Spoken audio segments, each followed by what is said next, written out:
Hello,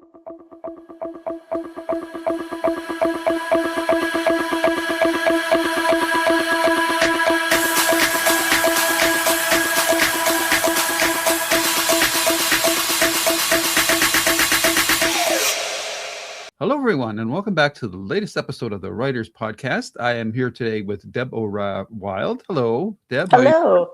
Good. How are you doing? Not too bad, thank you. And we're here to talk about your latest book in your Magic After Midlife series entitled Aces of Shades, correct? Ace of Shades, yeah. Aces of Shades.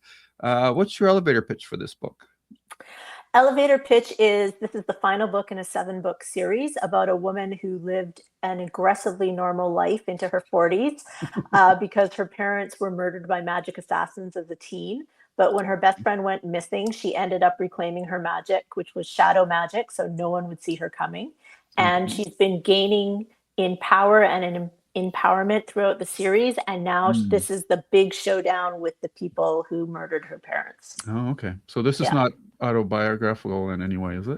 I mean, a little bit, but yeah. Okay. So let's talk about you a little bit to let the audience know about you. You've been a screenwriter for 12 years. I used to be, yeah, before turning to writing books full time. Yeah. Okay. What did you write for? All kinds of stuff. I did like hour-long live action sort of magic shows. I did animated kids shows. I did dramedy half hours. Yeah, all Canadian, mostly Canadian series. Oh, okay. Yeah. And as you mentioned before we came on the air, you're situated in Vancouver, Canada. So I am. I understand the Canadian reference there then for the TV shows. Was that like with the CBC and stuff like that, or was it? No, they were actually a lot of service production shows. Oh, okay. Yeah, so there's a lot of animation studios here. One of them was actually a show that Alicia Silverstone was the producer and main voice of. And oh, okay. Yeah. Very cool. Very cool. So I'm always interested finding out writers' processes. And but before we get there, I want to find out how you got to be a writer. Were you a big reader growing up? Yes, I was your typical avid reader girl. And I always used to write, but I didn't actually think writing was a job regular people could have. I don't know why. For some reason, I thought you had to be like a white guy who lived in New York and then you were allowed to be a writer. And the reason I got into it is I ended up doing my undergraduate in film and then my master's in film theory, which is probably the most useless master's degree you can get. But my boyfriend, who became my husband, was a filmmaker. And so because I always loved writing, I decided to just kind of start teaching myself screenwriting. Cool. And so I eventually started working professionally doing that. And then after a lot of industry changes, I was very burned out and I just wanted to see if I still liked writing books at all. And so I kind of just jumped ship to see how all that would work. And it did. And I haven't looked back. Awesome. So when you were growing up reading, was there particular genres that you gravitated towards? I mean, it was a lot of the Narnia and probably one of the most profound books on my young psyche was Hitchhiker's Guide to the Galaxy that I found when I was 7 or 8. So just this idea of being able to use humor in these kind of epic, sci-fi quests, because a lot of the fantasy for kids was very serious fantasy. Like there wasn't a ton of humor in it. There was some, but not to the extent that Douglas Adams did it. So that really changed everything for me. And then a lot of the classics like The Secret Garden and The Little Princess and I was happy to just go to the library and just Lord of the Rings more when I was a teenager, but yes, absolutely. I read everything. Not that I haven't read. Oh, okay. That's a pretty good one. So it's interesting that you started as a screenwriter because I would think, maybe you'll correct me if I put this theory forth to you, but I would think transitioning from a screenwriter to a novelist would be easier than the other way around. Do you agree or disagree? I think they have their challenges both ways. I think I thought it would be easier than it was. And the big thing, structure, not a problem. Dialogue, my happy place.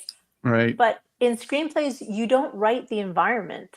You don't write what the actors are doing. And if you do, that's the first thing they cross out. Okay. So I that was the hardest thing for me to learn was at, Mm. in my early books, my editor was like, so is everyone standing around in a void? I'm like, yes, yes, that's what they're doing.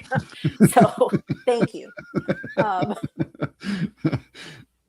so I joke actually that's a lot of the reason why I set my books here in Vancouver, because I also don't think visually, like hearing conversations, yes, but thinking visually, not at all. So at least I can get in my car and drive to places and look Mhm. at them and take photographs of them and, and then be able to describe them that way. Yeah. Right. Okay. I always like I realized that the screenwriting doesn't give like actor um directions or like how they're moving in that, but you do have to sort of set up the scene But from it's so the environment. minimal. It's like That's it? one sentence or two Okay. sentences. It's just Yeah. a And dark then hallway and that's it? yeah. And then, flickering lights, and then the set deck people Okay. or production Okay. designers go to town with it. Ah, all right. So that must have been kind of a cool experience and for you to be able to finally have your say on how things should look in that. Yeah. I mean, I did miss the collaborative aspect of it, Right. Yeah. but when you're a writer for hire on a TV series, you're also very aware like the show has its needs and you are there to creatively, Right. make them happen. So if that means suddenly you've lost an actor, there's a budget constraint, you've lost a location, the location has changed. Well, suddenly this wonderful vision I had, it has to change. Like I don't get to be precious about it. It's not my show. Right. Whereas with writing a book, I can do what I want. There's no Yeah, budget. If I want to have a absolutely. stream of Yeah. vampires come in, nobody's going to go, well, we can't afford that. You can have two, you know? Right. Yeah. That's true. Yeah, and you touched on that already, but writing is a solitary profession, and that must have been a mixed blessing for you, it sounds like.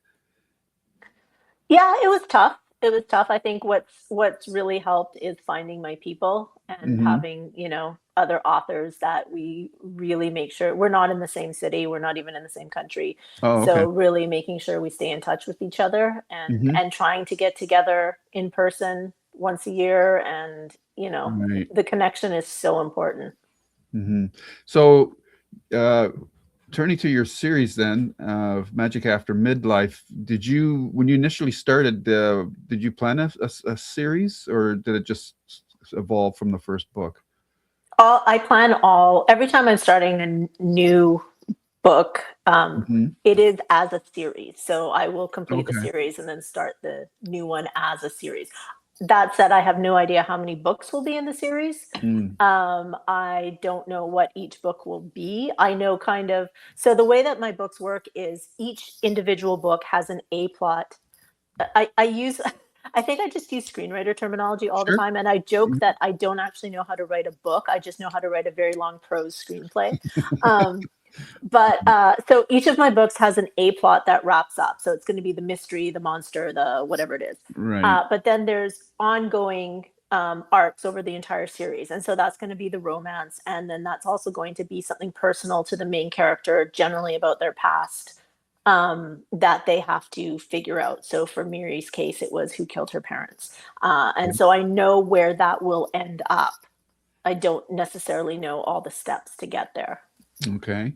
And now that you're at the last book, were you surprised how many books it actually was, or you sort of got a feel for that as it went along?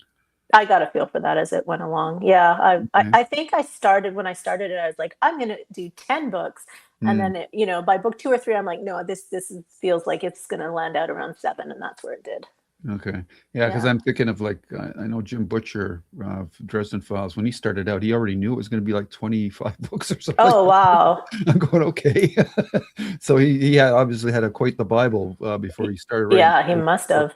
yeah. So since you knew this was going to be a series, you said you had the A plot and the B plot. Did you have that for the whole series or just book by book? The A plot I was figuring out book by book, Book and by then but the two overarching Okay. subplots that ran across the series, I knew what they were. Right. Yeah. Okay. And during the journey of these 7 books, did your characters make you have to change what you thought you were going to do?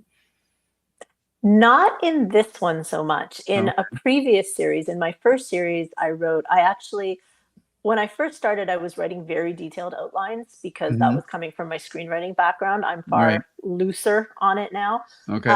But my main character deviated so badly that I killed her. I just killed her. I was like, "You're done. I'm so mad at you." I killed her off, and then I let her stay dead for 3 days. And then I came back and like revived her, and I was like, "Oh," and it was also like, "Oh, dang it, like it was better. Like what she did was better than what I had in my outline." So I had Right. to go with what she did, Mm. and adjust from there. But no, this one, I think because I was doing a more of a loose hybrid, like within each book, I Mhm. would sort of know the major like save the cat beats. Again, I use the Right. screenwriting system, Yep. Yep. and I'm familiar with it. Yeah. but that gave me a lot of room to play within that. Mhm. So it didn't deviate off track too much. Right. Okay. So let's talk about your protagonist here, Miriam Feldman. Mhm. Um, it says she's a list lover extraordinaire. Is that an important characteristic for her? Oh yes, it is. She always has plans. You know, she has lists and she has plans A through Z at all times and Okay. contingency plans. And yes, she's a when we start, she's a law librarian. So also a love of research, love of puzzles. Okay. Yeah. And this uh, journey to find out who murdered her parents, is she sort of like a detective then at all, or is it just strictly focused on that? No, she's not a detective. She actually ends up, by the end of the first book, she ends up working for this magic fixer, this old lady who Oh, is okay. this sort of awesome New York Jew who I based off the character of the artist Iris Apfel. Mm, Uh, and she's also a famous artist, but her secret job within the magic community is she's a fixer for the magic community. oh, okay. And so Miri goes and ends up working for her. And so she says it's a lot like being a mom in a lot of ways, like you're solving people's problems, dealing with their messes, you Right. know. So is that what the because it says here Gehenna is not Oh, unwritten Gehenna. Gehenna. Yeah, Gehenna is actually it's sort of it's the Jewish concept of the afterlife.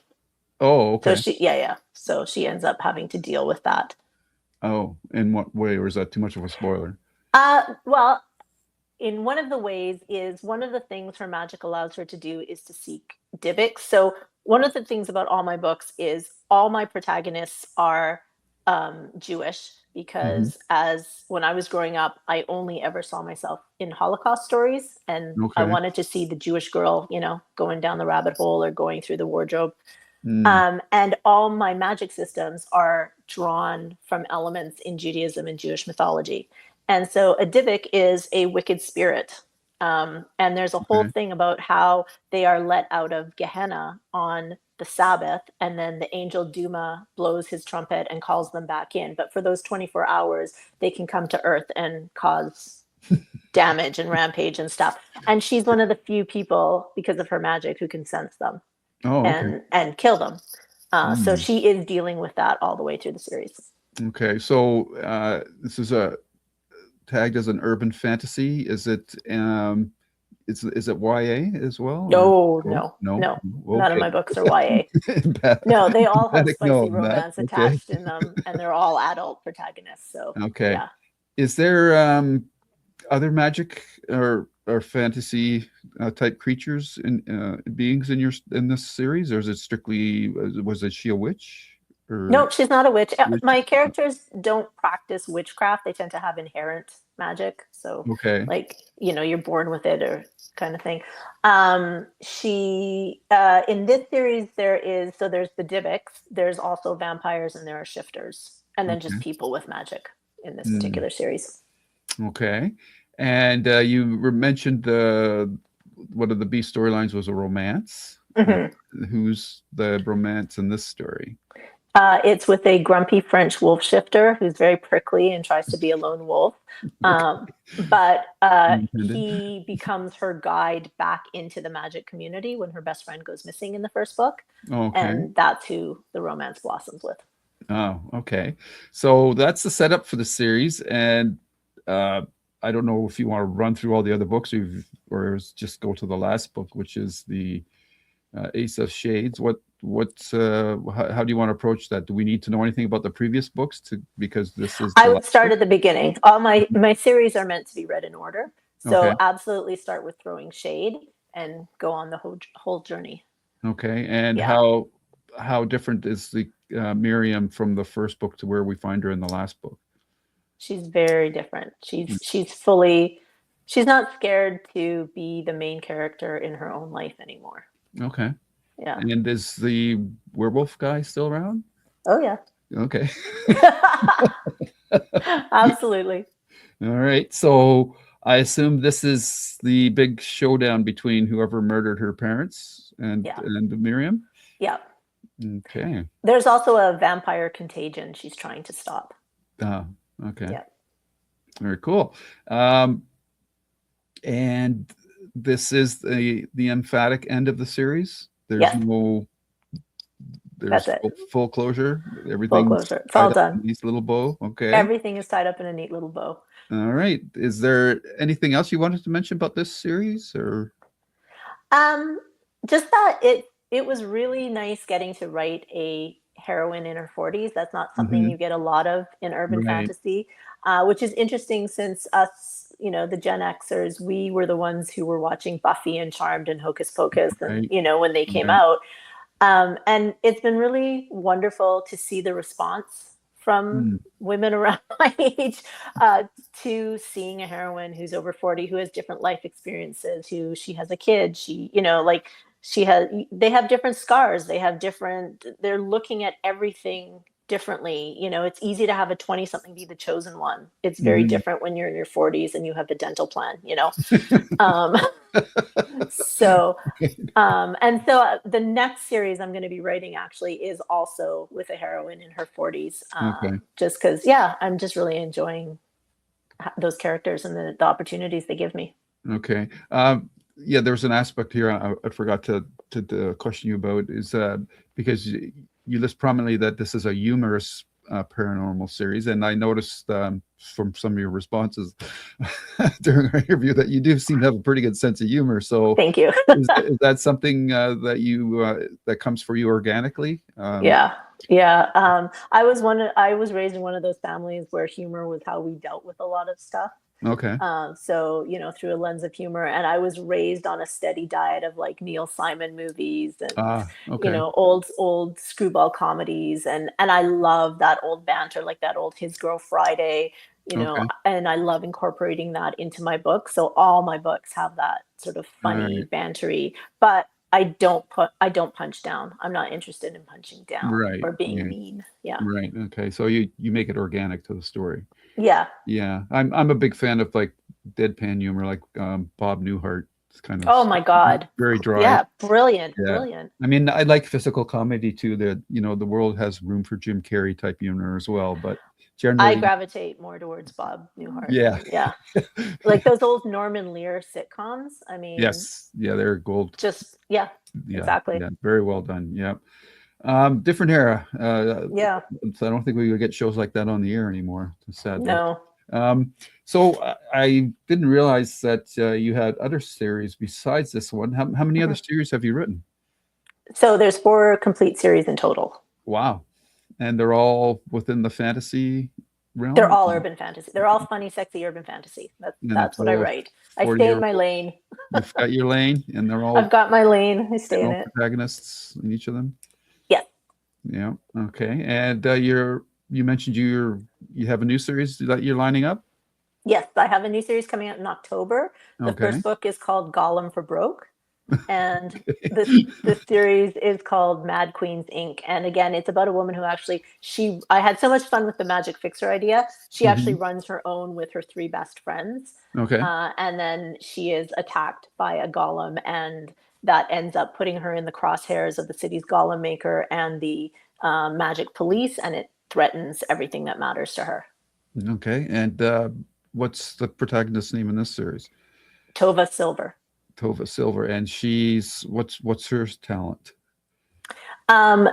So in this world, people get magic at different developmental stages, and most people tend to get it in adolescence. Hmm. But she's one of the rarer people that didn't get it until perimenopause.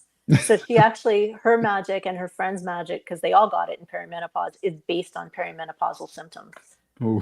So she has hot flash magic, but she may also have a secret, darker side that nobody talks about. So. Ooh. So what happens when the menopausal phase is gone? Well, you keep the magic still. Oh, okay. Yeah, it All just right. kicks in, and once you have the magic, you have the magic. Okay, It that's stays for the rest of your life. yeah, I could see that quite a life adjustment. Well, magic is known, so people know this happens. So Okay, it's not a secret thing. right. And do you have a feel for how many books will be in that series? Not yet. I'd love to do another 7-book Hmm. series because that is a nice sweet spot for me, but we'll have to Right. see how it goes. I had a lot of fun writing book 1, Hmm. but I don't know, maybe you've noticed the world is a little challenging place right now. Yeah, I've kind And of it noticed can that. be, yeah, it can be a little tough to be creative and funny. And I find I'm going a little slower these days Right. than I have. Yeah. So yeah, I'm still shooting for 7, but we'll see. Yeah. That's an interesting point because I think that even like anything creative nowadays has got to be tough when there's like the world is in such a strange state right now. There's so many things in flux, and Yeah. you don't know which way to turn sometimes. So it makes it difficult when you're trying to do something creative. Like uh, I would doubt myself, like, is this really what anybody wants right now? But I think in a way, it's when we need it the most. But Well, I mean, I think about COVID, like I don't yeah, know that what I was would have done yeah, without storytelling, all yeah. the storytelling that Yeah, I COVID consumed seems like then. a minor bump in the road compared to what we're going Oh, through now, can you believe that? Like, At the time, it oh, seemed like the biggest oh, thing since the Black Plague or something like that, and now it yeah. seems like once you're through it, it's kind of like, okay, whatever. But, Yeah. yeah, now Which it's is a like, very Gen X attitude. yeah. Oh, I'm a It's like baby most boomer, most so oh, okay. Well, I think there's still that cynicism there. It's like, yeah, yeah. yeah. May you live in interesting times, is that old May you live in interesting times. times. Yes, Exactly. for sure. So, um, your books, are they self-published or are you do Yep. you have a publisher? No, I have a publisher for some of my foreign language translations, Oh, okay. but I'm self-published. I'm Okay. my own publishing company. Okay. Foreign language translations. Is there anything you want to expand on about that? So two of my series, my Jezebel Files and my Bedeviled AF, are in French, Hmm. and I have my Jezebel Files is in German, and I actually just I've been self-funding to have my other series translated into German as well. Okay. And is Yeah. that like when you're doing that, what are you doing? Are you seeking out a translator or something and then working with them, or how Yeah, did so you? my first series, the Unlikable Demon Hunter books, I hired a human translator, a human proofreader, and Mm, then the next ones I've done, I worked with a company, and I think they use Scribe Shadow maybe as the first pass, and then the okay. humans get involved and extensively edit it. Okay. Yeah. Um, just touch on this briefly then. What's your thoughts on AI, and do you use it? I don't. Sorry.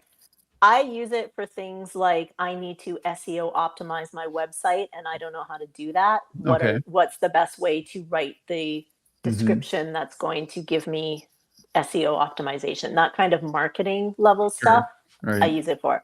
I don't use it in my books. Okay. What about I research? research.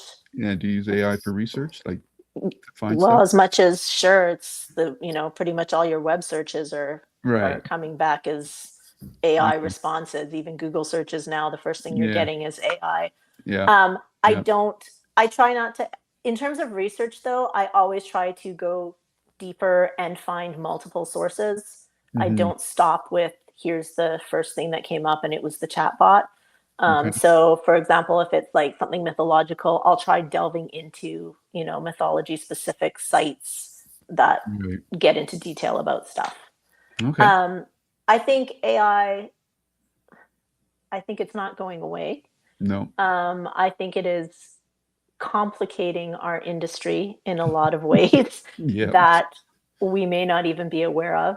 I Hmm. despise the witch hunt going on Hmm. of authors against authors. Right. Um, yeah, I don't know. I think it is a very challenging and, complicated subject. I think Yeah. Just another human I've period. gone to some, I've gone to some speakers to just, hear from people who are experts who are Hmm. really wrestling with the ethical questions and how do we use it ethically? Can we Right. use it ethically? I think we have to have these conversations because, Yeah. as I said, I don't think it's going away. No. So the only way to move forward is to figure out where do we go from here in a way that will be environmentally responsible, ethical. How do we address all of that, and Yeah. not just like put tons of people out of work and Yeah. Yeah. For and I sure. don't know those answers, but I No. do very much want to keep listening and understanding. Yeah, it's it's kind of mind-boggling stuff. I mean, I think like too, like we're still grappling with social media. Like I don't think we've got the proper handle on that now. I know that s- I, I can't remember where, but certain places are now banning smartphones in schools, Yep. which I think should have been done a long time ago. But Yep. because social skills are probably at an all-time low. Yep. I think a lot of people walk around with driver's rage kind of mentalities, where they I think think they're we have something. no idea what the effects of young kids who have grown up Yeah, with these phones at all times. yeah, We don't know how that's going to play out yet, no, and what effects on their brains it's had, like actual yeah, physiological effects. hmm, yeah, Yeah. for sure. Um, just circling back to your books, do you set Yeah. them all in Vancouver? Yeah. Yeah. Sometimes they travel. When I Okay. travel, they'll go on a trip and they'll go somewhere else, or they'll Okay. take their magic transport mode and they'll jump somewhere else in a book. But yeah, predominantly they're all set here in Vancouver. Okay. Because Vancouver's got a pretty unique climate in relation to the rest of the country. For people that don't know, because you're between the ocean and the Rockies, your your weather is much more We're a uh, temperate rainforest. temperate rainforest. Yeah, Yeah. like 'cause I So live we on don't get the Manitoba. snow. We Yeah. don't get the snow. So does that help play into your stories? Because like, do you have a lot of rainy, moody scenes, or no? I can definitely invoke it whenever I need it and Right. know that it's authentic. So it can be November, it can be June. It doesn't matter if I need it to be, Right. there's been a stretch of rain. Everyone will go, oh yes, there's been a stretch of rain. Yeah. Yeah. But conversely, it can be beautiful. Like, we had Sure. a really mild, gorgeous winter. So Oh, nice. yeah. Yeah. We just lost snow 2 days ago, so it's like Oh my God. the Oh, winter. I'm sorry. Um, I think that's everything I've got then. Is there anything that you would like to mention that hasn't come up yet? No, just that all my books are available in ebook, audiobook, and paperbacks. And the Hmm. best place to get them is directly from me at Deborah Wilde Books. I have my own bookstore. Okay. But if you have a favorite retailer, they're on all the major ones, Right. Amazon, Kobo, Google Play, Barnes and Noble, Apple. So yeah, go to a Great. library and request it if that works for you. I love having my books in libraries. Okay. And your last book is out now for this series, Aces Yes, of Shade? Ace of Shade. Yeah, Ace of Shades is out, and yeah, and there's 4 complete series people can look at, and Awesome. then the new one will be out in October. Awesome. All right. Well, maybe we'll talk in October when the new book comes out. I would love that. Thank you. Awesome. All right. Well, thank you very much for taking the time to do this, and you enjoy the rest of your day. Thank you. You as well. Yep. Take care now. Bye bye. Take care. Yeah. Bye bye.